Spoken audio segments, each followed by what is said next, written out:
Didis talentas paaukotas partizaniniai kovai. Dianos eilėraščiuose mirties nuojauta ir Lietuvos laisvė. Mes mokėsim numirt, jei tėvynė aukos reikalauja.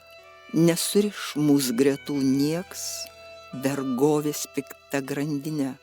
Karo metais, kada jinai mokėsi tos porą metų Kupiškio gimnazijoje, būtent tuo metu jos kūryba buvo publikuojama. Moterų ryšininkių darbas būnant kelyje būdavo visą laiką nuolatinė įtampoje ir nuolatinė tikimybė, kad tave gali suimti. O jeigu ji viena, tai ji daugiausiai eidama vis blanknotėlį turi ir peštukų, eilėraščius kurdavo. Jaunoji sėdėdama ant balkio atliko išpažintį, o jaunasis tuokėsi nenusiėmęs kabūros su revolveriu. Kada jinai paliko namus, tai mano teta rado šitą auksinę apyrankę.